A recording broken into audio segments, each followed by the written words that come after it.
For today's video ay magluluto naman tayo ng ganito kasarsa at ganito kasarap na beef caldereta. Hindi tinipid sa ingredients kaya sigurado kang hindi rin tinipid sa lasa. Madali lang din itong lutuin kaya tara at simulan na natin. Sa isang kawali ay ipapan-fry muna natin yung mga gulay na carrots at patatas. Antayin lang natin na mag-brown ng konti tapos ay hanguin muna natin.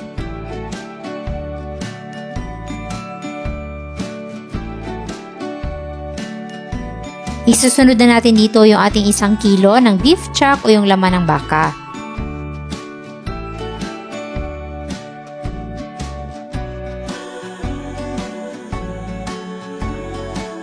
Iba-brown lang din muna natin to para talagang malasa yung ating beef.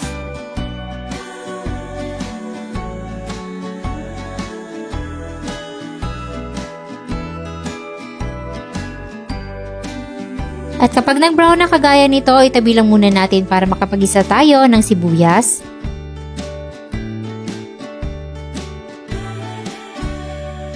Sunod ang bawang.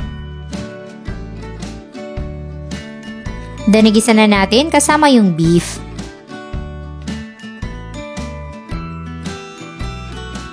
Maglalagay din tayo ng 1 tablespoon ng tomato paste.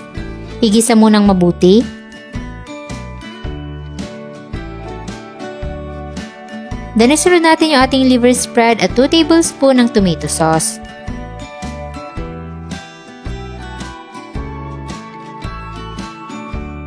Then maglalagay tayo ng tubig. Then scrape din natin yung mga nanikit na sangkap dyan sa ating kawali dahil magdadagdagan ng lasa sa ating ulam. Maglalagay din tayo dito ng 2 tablespoon ng peanut butter. Isa ito sa magbibigay ng sarap at linamnam at malapot na consistency sa ating kaldereta. At eto namang 2 tablespoon ng toyo ang magiging pampaalat natin. Then maglalagay na tayo ng tubig at palalambutin muna natin yung ating beef. Mga 1 hanggang 2 oras na pagpapakulo at kung mayroon kayong pressure cooker ay mas mabilis. Then, check natin kung malambot na ba yung karne. At kapag malambot na, pwede na natin ilagay yung ating na-pan-fry na carrots at patatas. Maglalagay din pala ako dito ng garbanzos or chickpeas.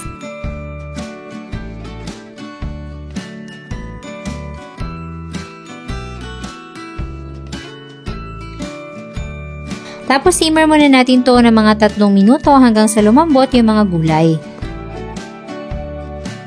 Tsaka natin ilagay ang ating green at red bell peppers.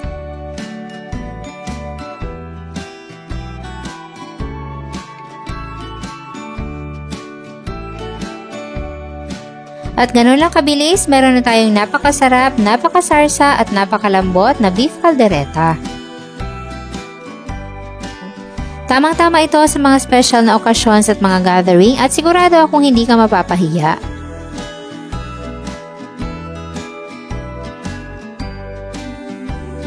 Nakita nyo naman na hindi yan tinipid sa ingredients kaya siguradong masarap.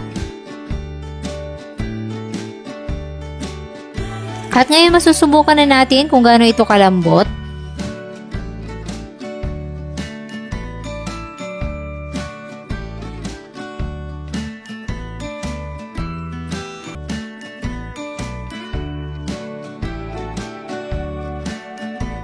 At sana'y nagustuhan nyo ang ating recipe for today. Enjoy!